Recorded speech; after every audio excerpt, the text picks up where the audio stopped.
A very good morning to you all. Before I start, I just want to indicate that our Executive Director, Mr. Simon Nyumbu, was just called to another equally important meeting, so he requested me to stand in for him and make the following welcoming remarks. So first and foremost, let me thank you all for taking your time off your busy schedules to attend this important event. Access to affordable electricity is a key requirement for socio-economic development for all Namibians. The government of Namibia is cognizant that access to electricity remains a national challenge. To address this challenge, the Cabinet of the Republic of Namibia approved what we call the National Electrification Support Mechanism, and that's quite a while back in 2016. This mechanism at that time outlined 3 components to be implemented to address access to all Namibians, access to electricity to all Namibians. Namely, the National Electrification Policy, the National Electrification Funding Portfolio, these 2 documents that we will discuss today, and then thirdly, the National Electrification Master Plan or Strategy. The Ministry of Mines and Energy, the Electricity Control Board, assisted by a project steering committee consisting of various stakeholders, various ministries and other stakeholders, and consulting teams started the development of the National Electrification Policy and the National Electrification Funding Portfolio in 2020. Discussions of the draft National Electrification Policy and as well as the Electrification Funding Portfolio were held with various stakeholders during its development. So various meetings took place, one-on-one meetings, focus group meetings, etc. And the Ministry of Mines and Energy is here today delighted to reach this important milestone to present to you the final draft of the National Electrification Policy as well as the funding portfolio to our esteemed stakeholders here today. Today's workshop is therefore an important occasion to solicit your input, and we assure you that your attendance is highly valued and appreciated. The Ministry of Mines and Energy realizes the importance of engaging with our stakeholders. We value your views and wish to finalize this policy in an inclusive, fair and balanced manner to benefit all. I therefore welcome you to this National Electrification Policy and Funding Portfolio, the National Validation Workshop, and look forward to your inputs. I thank you.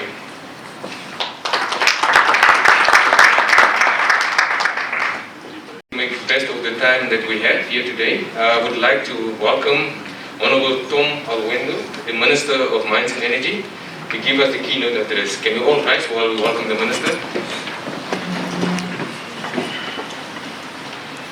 Thank you, Honorable Minister. The Minister speak, but anyway, thanks, John. So please sit down.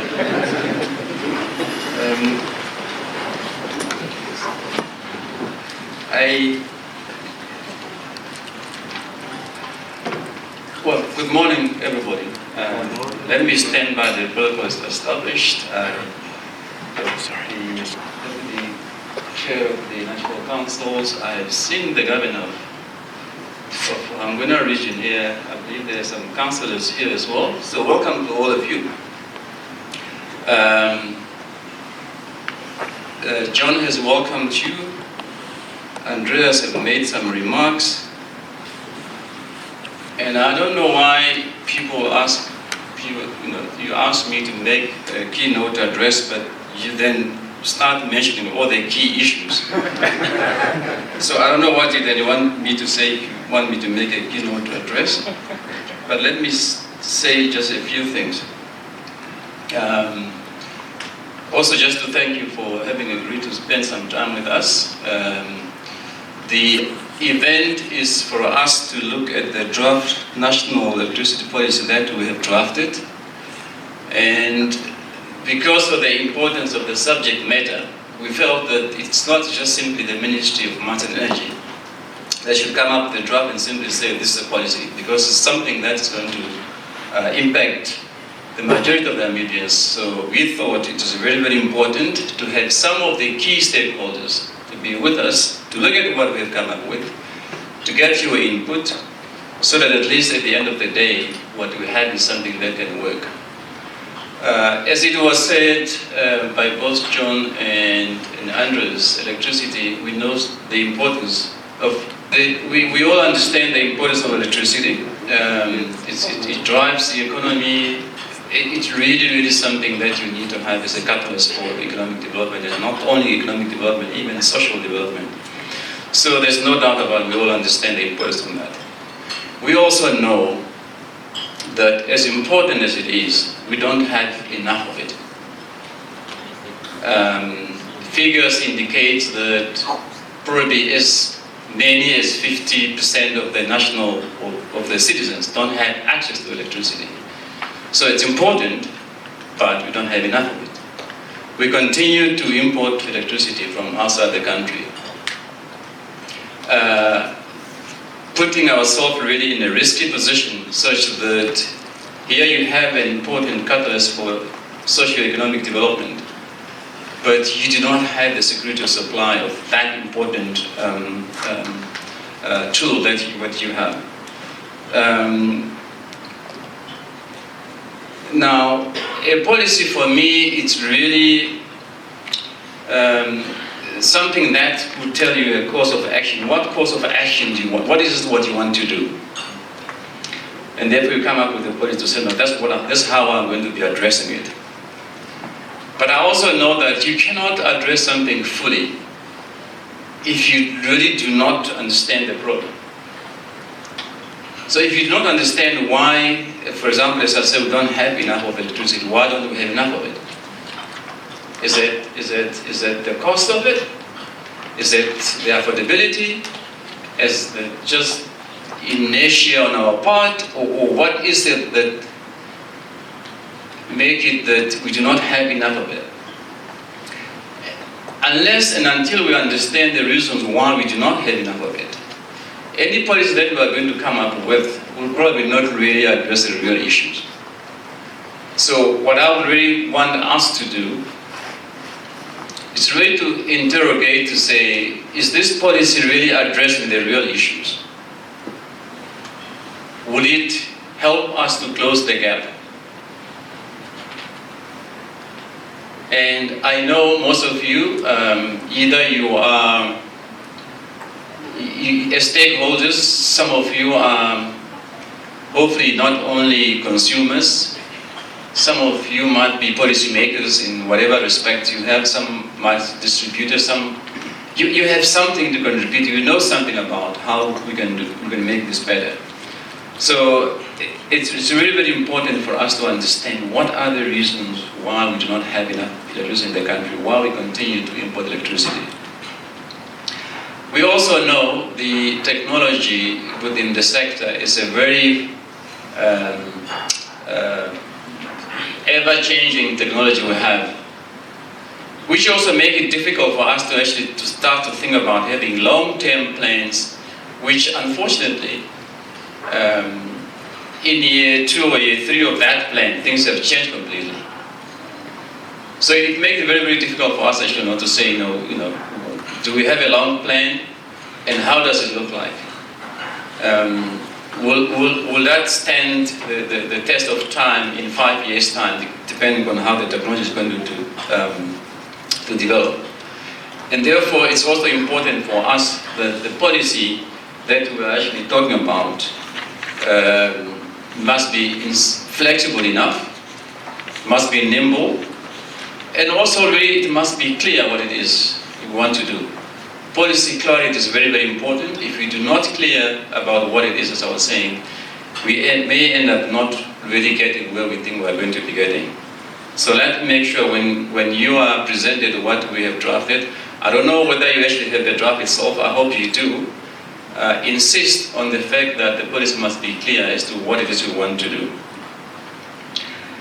So your duty today is really to help us to ensure that the draft policy that we have come up with is going to address the real issues, is going to resolve the issue of not having enough electricity, is going to resolve the fact that it might not be affordable, how we're going to fund it to make sure that it is going to be affordable. It's one thing to have electricity, it's another thing whether the consumers are going to afford that electricity. If they can't, it's also just as much as you don't have it. So that part was quite important. So how do we make sure then that the policy is going to yield something that is affordable to the consumers? That's on the policy, on the reason for having a workshop this morning. Two other things I thought I would want to mention, since we are talking about energy, talking about electricity. Recently, I have attended the COP26 in Glasgow, where the main topic was really, it has been the case already, like the energy transition. How do we transition from energy driven by fossil fuel to energy driven by renewable energy? I think everybody understands for the last couple of years, and the COP stands for Conference of Parties. I don't know how they came up with that, but Conference of Parties. It was always about how do we address the degradation of environment by reducing the emission, and hence the idea of transitioning from fossil fuel to renewable energy. One of the things also being the key discussion with regard to the energy transitions is to say, yes, we all agree that we need to transit. We cannot forever depend on fossil fuel. However, we have to make sure that that transition is just and equitable. We have to make sure that we do not just simply transit from fossil fuel tomorrow in such a way then that the countries that were solely dependent on fossil fuel, suddenly they are in trouble. And I'm making this point because I was asked a question to say, now that as Namibia as a country we've agreed to also to switch to renewable energy, how come then we are still having people drilling for oil in Namibia? My answer has been that if we do have a resource, given where we are in terms of development, given in terms of just the dynamic of the economy, it will be not fair for someone to say simply stop using any other resource that you have because we are transitioning to renewable energy. That way, it will not be a just transition. And that is why some countries are asking to say we need more time for us to be able to really achieve the net zero, because if you do it in 2030, simply we are going to be more trouble than what we are now today. And therefore, while you think you are resolving something, you might create another problem that you cannot equally handle. So I thought I'd really just mention that to say, yes, we do agree that we need to transition from fossil fuel to renewable energy, but let's do that in such a way it is just and equitable to all those who need to do it.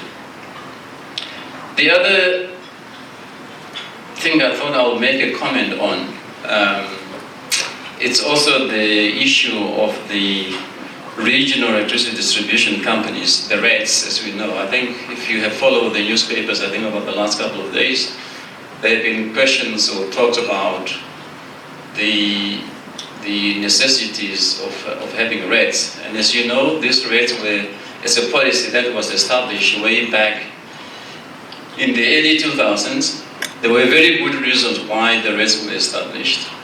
The main reason then was the fact that that way we are going to achieve more efficiency with how we distribute electricity. That was the main reason why it was. And today you have got NORAD that was established, I believe, in 2001 or 2 around there. You have got Erongo Red that was established in 2004, and you got SENARED that was established in 2005. Those are the 3 Reds that we have. Now, just because there was a policy taken more than 20 years ago, there's no reason why people shouldn't ask the question and say, is this still the right way? And let's not try to ignore answering that question. It's a relevant question, Although I know this workshop is not about that, but I'm actually just making the point, since I know most of you are actually actors within electricity industry, and therefore that is a relevant question I think we have to start asking ourselves. In fact, as we speak at cabinet level, we also have been tasked to actually review, not review, but rather start to answer that question to say, is it still the right way to go how to develop this industry? And therefore, whether as part of this platform or in your own other platforms, let's try and actually discuss the issue and see whether we come up with a different answer, or we still believe that what was decided then is still the right way to go. With those remarks, I again just want to say thank you very much for coming, and I hope that your participation is really going to be an active participation.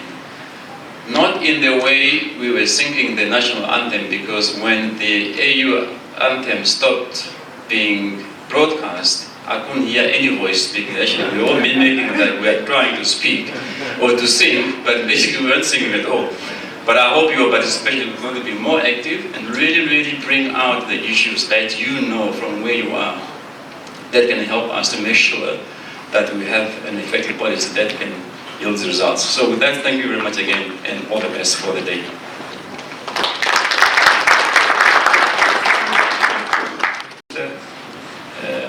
For those wonderful remarks, very meaningful. And what I've noticed, I've noted, taken home, is that for the purpose of this gathering, we ought to identify and understand the issue, the problem. And once we understand what the problem is, I think it will help us to plan more effectively. I then would like to ask or call upon Mr. Abraham Hangula, who is the Deputy Director for Energy Planning at the Ministry of Mines and Energy, to join me on the platform to give us an introduction to the project and also the process. Mr. Hangula, thank you.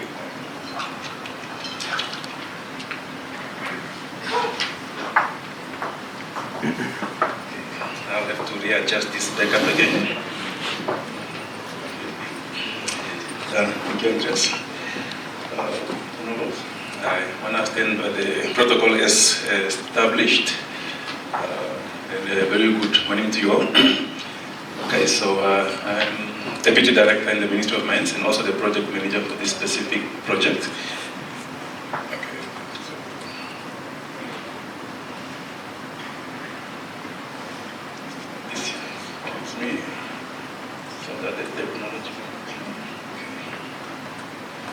Okay, brilliant. All right, thanks. Okay, so my task is, very simple, really. It's really to set the scene for the discussions that will ensue. And it's really two-pronged. Is, as indicated, a quick introduction of the project. Just what is it that we are talking really, and then the process that we followed up to date.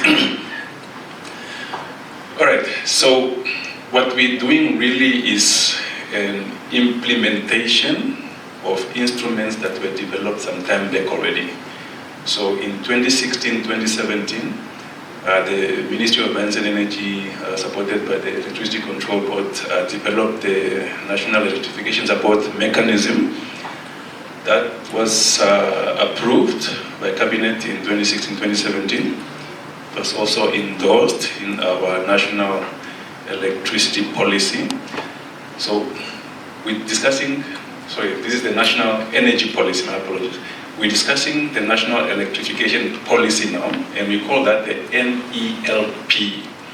This is why we have a National Energy Policy, so we don't want to call the Electrification Policy NEP as well, although it could have been that.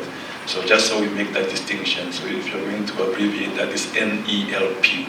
All right, so the NELP then is endorsed in the energy policy, but also it's really aligned with all our national documents. Vision 2030 does not foresee a country industrialized without it having affordable electricity to its households. Also, and in the NDPs and in the Harambee as well. So this is a major theme, it's a national issue. So this then is just outworking of what we are already thinking as a country. So the purpose of this framework, the National Electrification Support Mechanism, is really to create conditions for a goal that is practical, workable, sustainable. You can use many other synonyms. So you want a condition where electrification can really advance.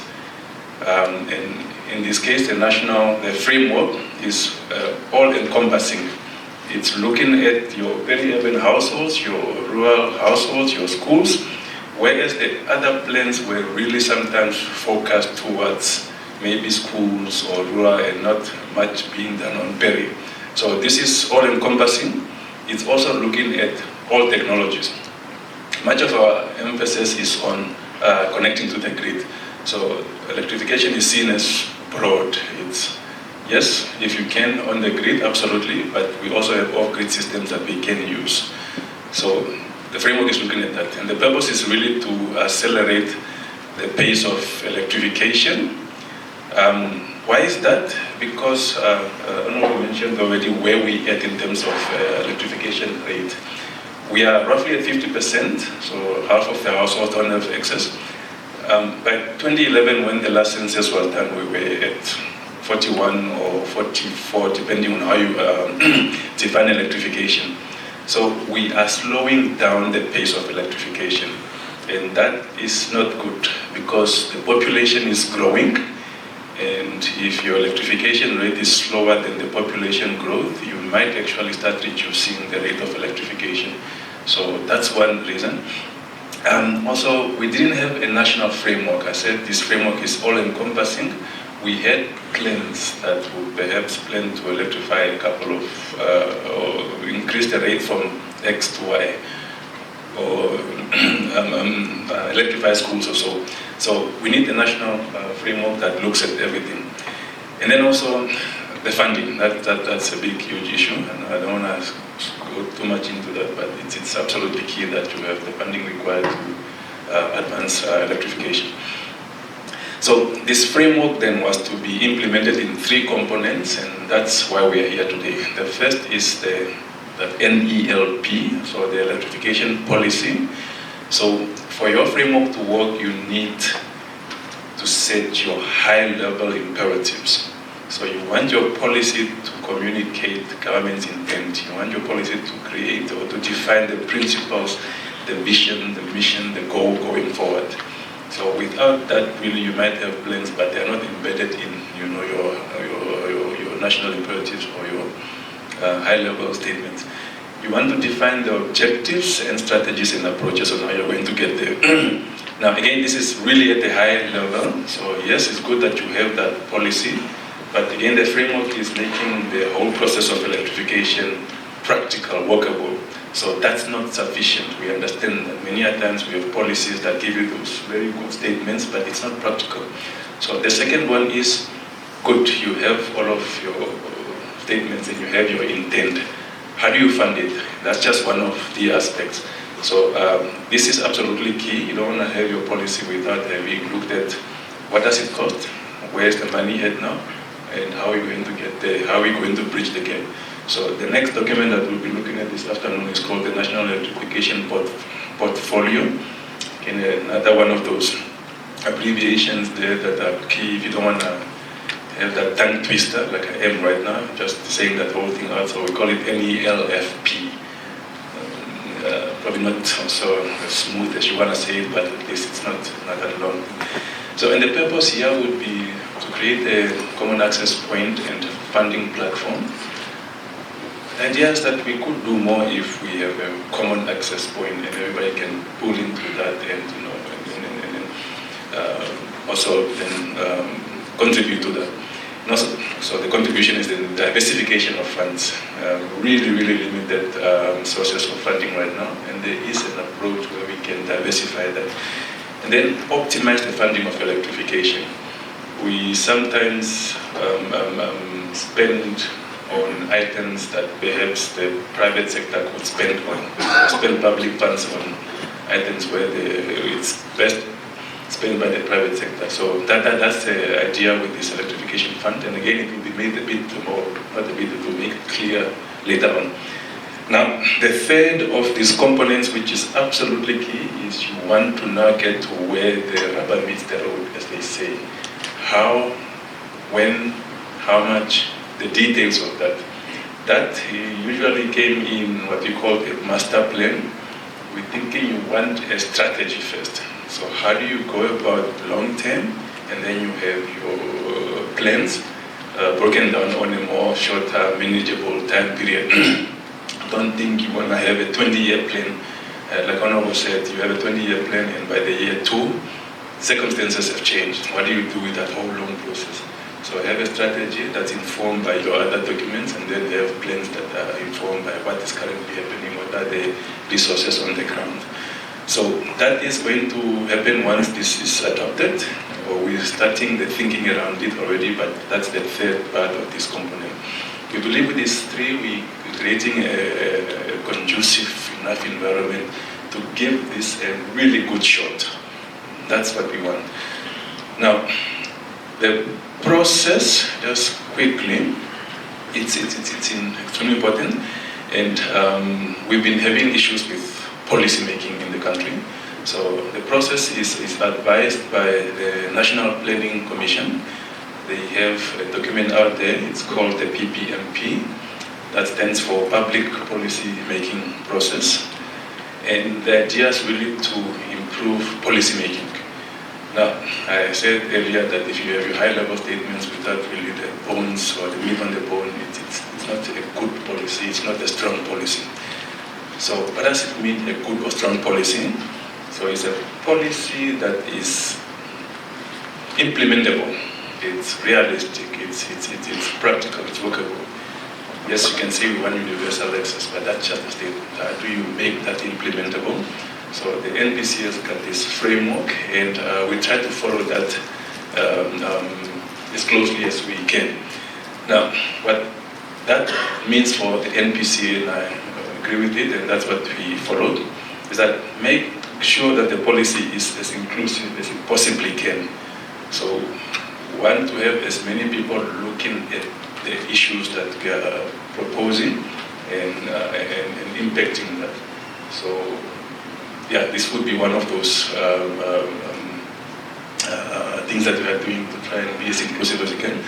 It should be fair and evidence-based. We say fair in this case because you can have a policy that is solving a problem while creating another one. So balance those pros and cons that the policy can sometimes unearth. So really think about it. So for that you need evidence. You need what would X do if we implement it like this. And then be forward-looking, obviously. There's a problem and we want to see in a few years how do we solve that problem.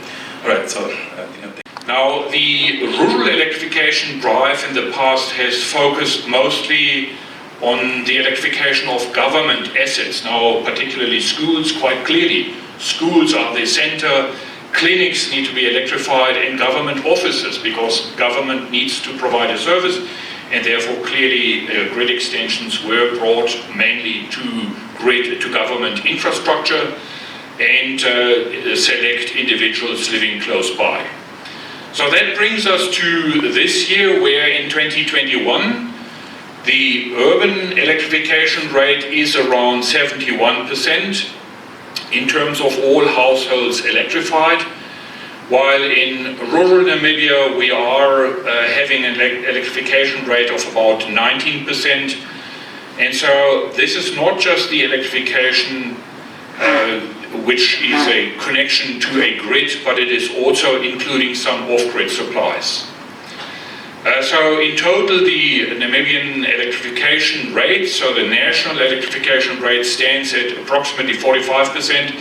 So we are below the 50%, and that of course is a cause of concern, as this continues to have people decoupled from a modern economy. And we of course, you know, when we do have load shedding, we all realize how desperately this electricity supply really is. So it is very important that if we envisage to continue developing Namibia, that electrification must be on the agenda.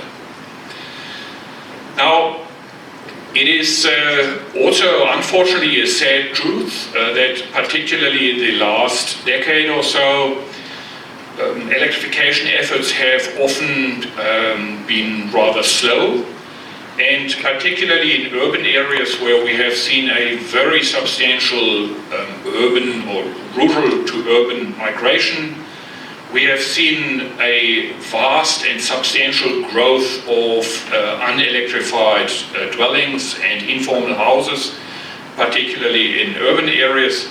And so this is of course a dilemma, because the current electrification efforts that are taking place, including in urban Namibia, is often much slower than the rate of growth of these settlements. So we are not winning that battle. And that is of course a challenge if we want to make sure that people have access to modern electricity.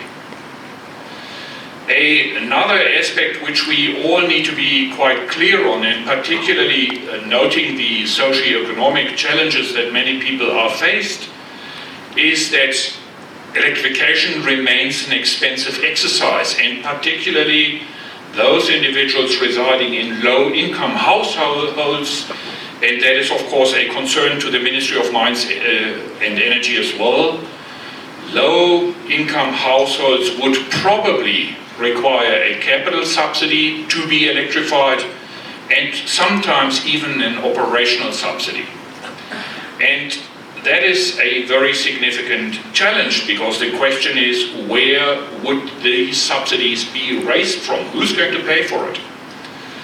And so if we take a simple approach and say, let the electricity distributors deal with it, ladies and gentlemen, then we are probably making life too easy for us, because the electricity distributors clearly have an interest in continuing their business, and if we make it an obligation for them to go out and electrify everyone who's in sight, then we may undermine their business viability, which is in nobody's interest.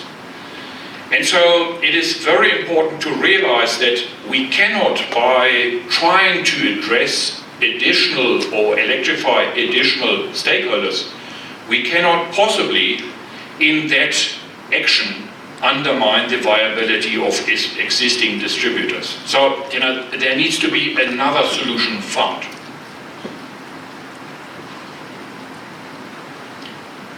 Let us speak a brief bit about providing electricity services and what this entails.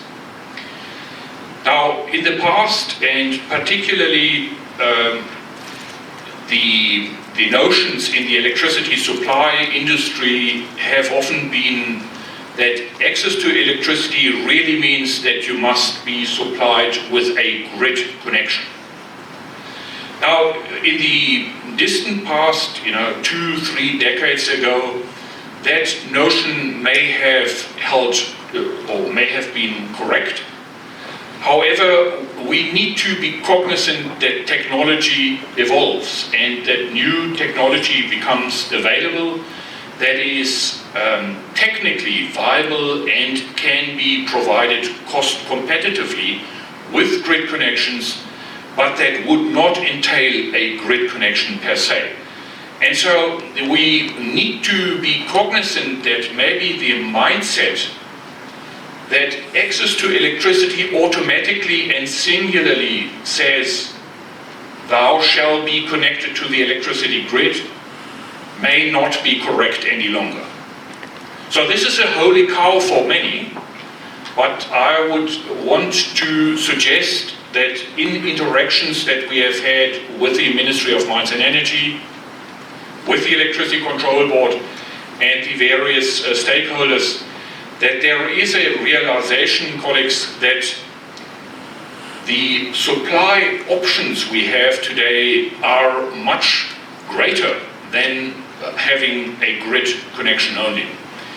And modern electricity supply technologies can include mini-grids, which are decentralized off-grid electricity supplies, and other standalone supply systems. So there is not a necessity to be grid connected in order to qualify to have access to electricity.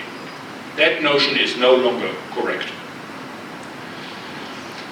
Now, cognizant of these innovations that have taken place and these very substantial advancements in technology, the policy defines access not in terms of which technology is used, but rather focuses on a definition on what electricity services can be provided.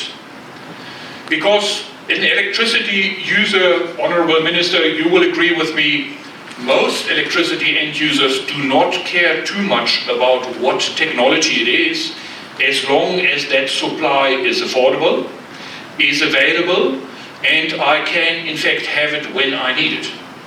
Whether it's a grid supply or supplied by a mini-grid or some other standalone technology is not really too important. So based on that realization, we have drawn up a multi-tiered framework that looks at specific service tiers and then asks the question, so what technology would we require to provide those electricity services? Now clearly we have not tried to invent the wheel from scratch, but rather we have been guided by the World Bank's SMAP multi-tier framework. And we have adapted this to local requirements. So what you will see, ladies and gentlemen, is I will present the multi-tier framework in a minute.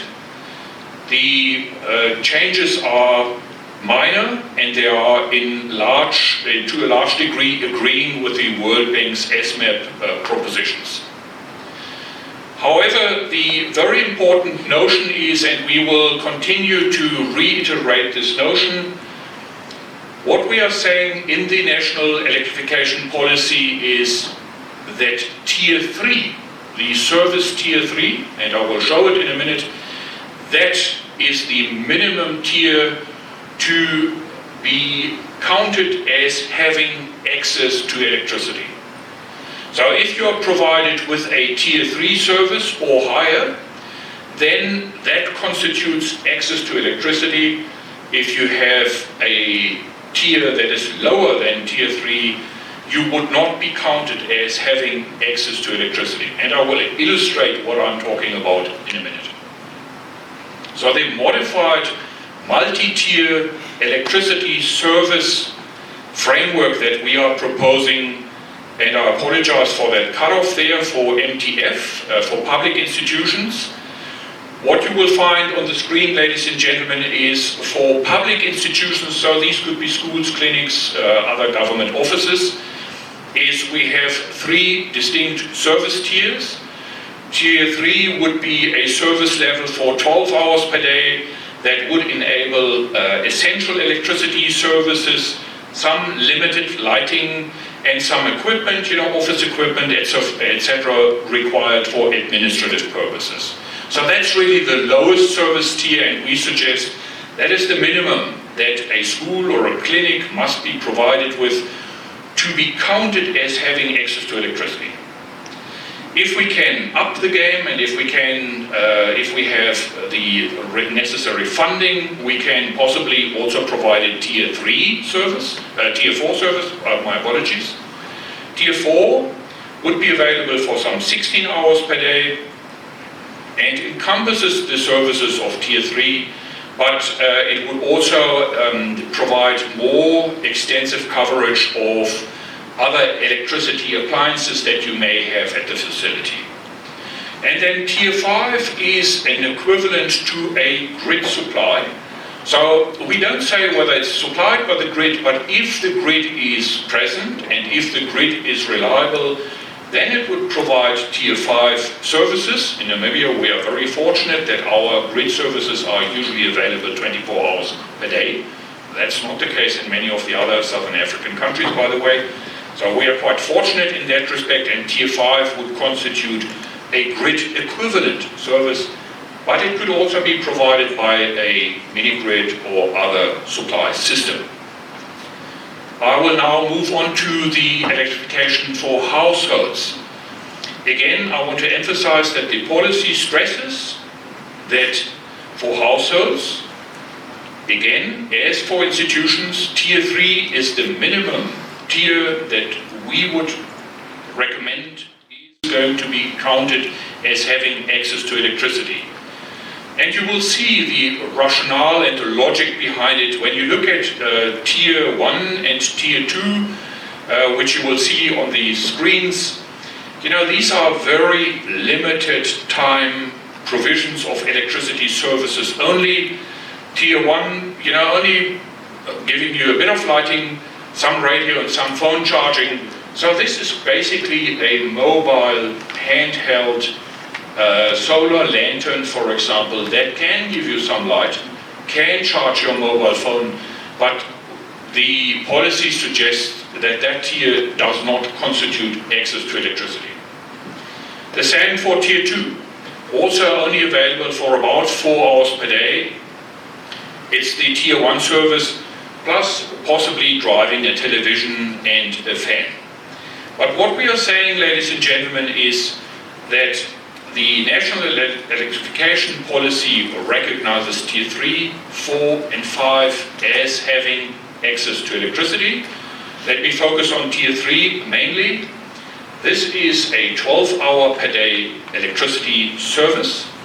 It encompasses all the services provided by Tier 2, and it would also allow the operation of a small refrigerator.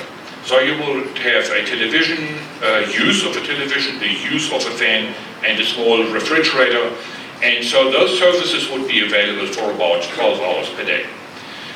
Tier 4 then moves further. This is already available for 24 hours per day, but with limited appliance use only. In other words, you cannot plug in your welding machine or an angle grinder with 2,500 watts or so.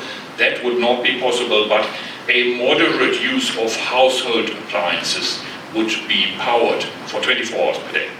And Tier 5 again is a grid equivalent service, so it is the full suite of services. Now the question of course is, why did we not just say everybody ought to have Tier 5? Ladies and gentlemen, you will, when my colleague Uli van Zeitlitz and Mr. Roland Brown will speak about it later, you will find that we have many competing challenges to overcome, one of them being funding. And while we may aim very high in terms of service provision, we may not achieve to provide everybody with a Tier 5 service. And therefore the question is, would it not be better for the socio-economic development if some people at least had a Tier 3 service available? So I will now very briefly touch on the problem statement, and we have tried to be upbeat about it. So we have tried not to focus on the negatives, but rather the positives, even though it's called a problem statement.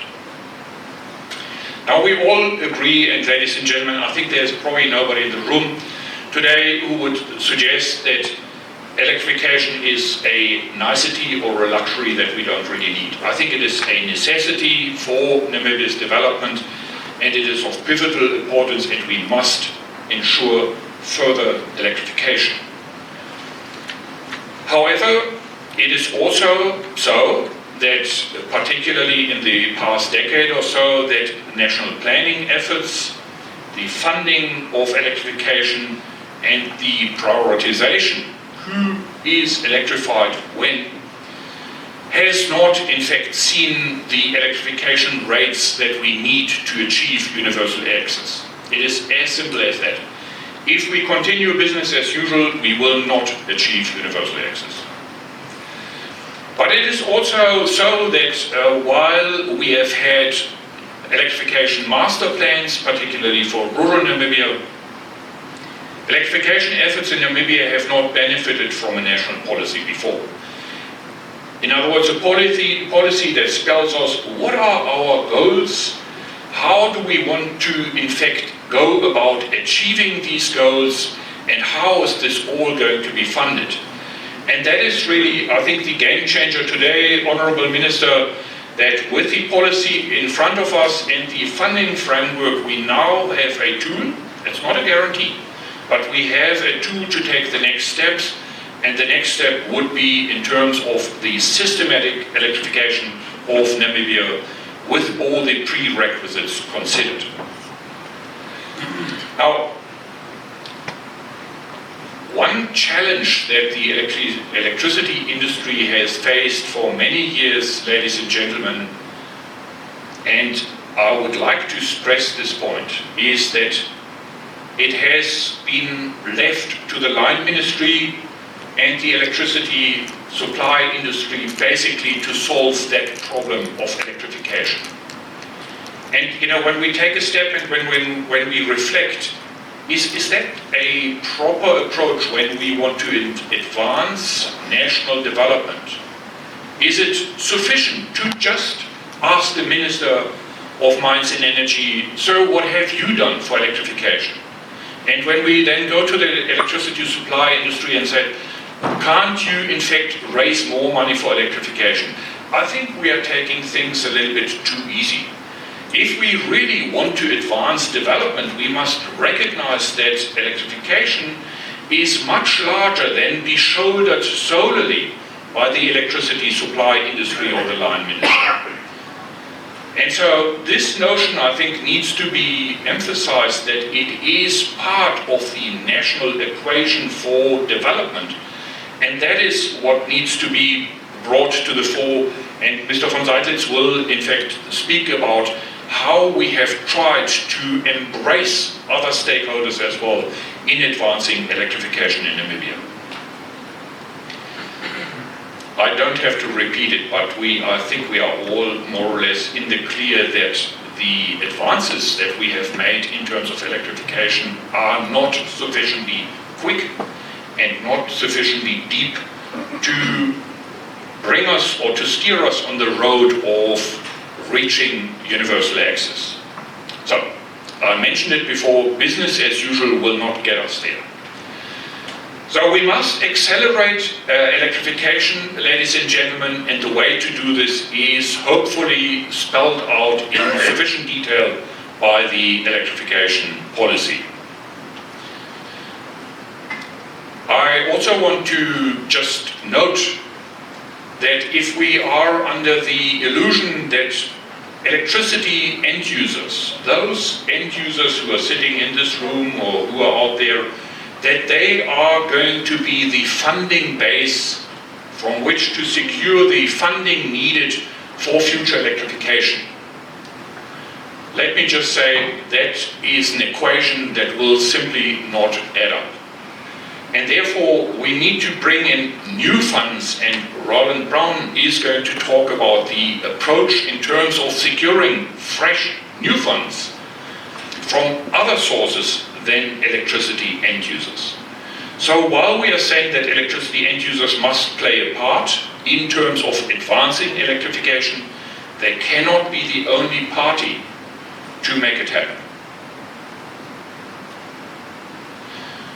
Ladies and gentlemen, Mr. Hangula has spoken about the requirements that are underpinning the development of a national policy set by the National Planning Commission, and there are a set of principles, and I will very briefly run through the principles that we have elaborated with the Ministry of Mines and Energy, Electricity Control Board, and many of you.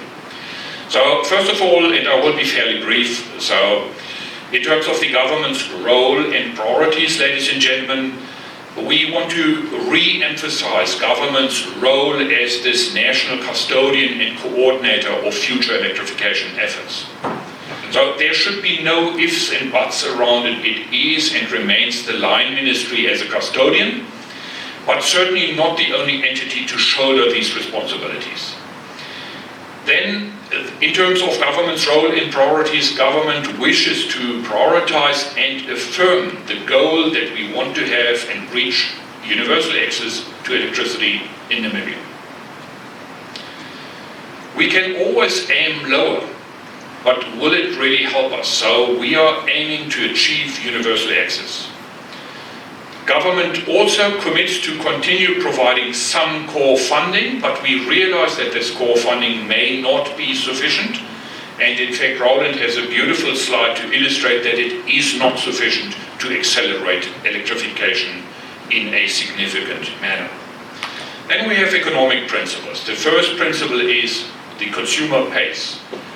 Now, of course, I realize the imperative. We are all quite clear that there are socio-economically disadvantaged individuals in Namibia who may not be able to afford the full price of electricity. But at the end of the day, and so cognizant of that challenge, that the solution to that challenge cannot be that we then exclude them, but that we are rather devise a set of smart measures so as to bring up funding mechanisms that will enable the provision of minimum services, even to those who cannot really afford electricity. We also want to focus more on the productive uses of electricity. It is no use to just switch on the light in the morning or the evening and then suggest that's it. But in fact, electricity is a great economic enabler and can be used to drive economic activities. So productive uses of electricity must be promoted in the same breath. Further, we prioritize electrification based on current best practice economic principles and national social economic development priorities. We have economic specialists in the room who can elaborate on what this means, but it means that we must have the ultimate benefit in terms of the minimum resources that we have to achieve the maximum outcome in terms of access to electricity in Namibia. In terms of the economic principles, we also want to accelerate electrification in a way that is not inflationary on the cost of electricity. So it cannot be that current electricity users are burdened because we suddenly have decided to accelerate electrification. And lastly, there is a clear need that subsidies are a reality in the electricity industry, just as in many other industries. But in the electricity industry, subsidies are a well-known matter. But it is important that we are very clear on who generates these subsidies and where are they going to be channeled to. And the channeling of subsidies must again be done based on best economic priorities and principles and practices for that matter, and aligned with national priorities. So we must subsidize where end users may not be able to afford, but we must not subsidize those that can actually carry the burden themselves. I will continue again with your indulgence, and I'm looking at the Director of Ceremonies, but I don't see any objections. Uli? Yeah. Planning and implementation, I'm reminded that I need to speed up. Thank you, Uli. It's taken on board. Aligning electrification with national development priorities, I think this is very important that we recognize that if we want to reach universal access, it is almost like a national call to action, and it is not just continuing, well, this person comes to the minister and therefore gets, aligned to this and that village, but it is actually a national program to reach universal access. In terms of planning and implementation, we must do much better in utilizing both grid options and off-grid approaches to expand electricity. The time of focusing merely on grid electrification, colleagues, is over. We have alternative technologies that are good, reliable, and cost competitive. In that respect, we have tried in the electrification policy to be as technology agnostic or technology neutral as we can. So we do not pick the winners of tomorrow. We just say we focus on service levels that end users would want to have. We would also want to encourage the further adoption of innovative technical and institutional and funding approaches. Very clearly, we must do better with what we have, and we must do new things if we want to change the path. Institutionally, the promotion of electrification by existing implementers, so these are the distribution and supply authorities, as well as new implementers, must be encouraged, and we must create the necessary legal, regulatory and funding approaches for those parties. So this is for both the new ones and the existing ones. Private sector innovation and involvement has been quite limited in the electrification sector, and the question is, why do we leave out the private sector? So there can be enormous advances if you look at places such as in Kenya, in Tanzania, in Malawi, where there are interesting and rather exciting approaches where private sector entities are advancing electrification without sitting on the coffers of government. So in terms of institutional principles, we must also leverage and strengthen current existing structures in the sector for delivering electrification. Let's work on what already works. Let's not reinvent the wheel here. And we must ensure, and this is particularly important for that strategy that Mr. Angula has been speaking about, that we set tangible and affordable, create these institutional and governance structures to make institutional operations possible. Lastly, in terms of the electricity service principles, I have mentioned the multi-tier framework, ladies and gentlemen. So the policy principle is that we pronounce that the multi-tier framework, tier 3, is the minimum service level to constitute access to electricity. So while other tiers may be provided if an end user wants it, but if we want to be recognized as, yes, you have now been given access to electricity, it must be at least a tier 3 service connection or services. Colleagues, it is easy in a well-ventilated room in Windhoek to have lofty ideas about what end users want and what they may not want. We realize it. You know, it's easy to discuss in the beautiful offices of the Honourable Minister about what somebody in the Kunene region may want. What we are saying is we need to be cognizant that needs and wants are different for different people, and the electricity sector must become more responsive in meeting these individual needs and wants.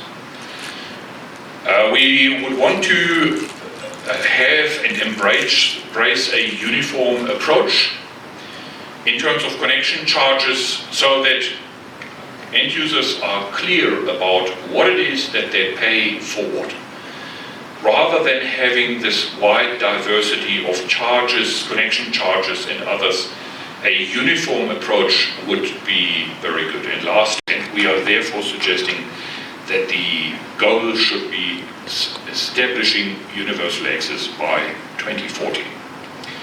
So in a nutshell, this is my last slide, I summarize the following. In terms of the vision, we have the vision to provide universal access. We have the mission to create enabling conditions to both new and existing service providers to accelerate electrification.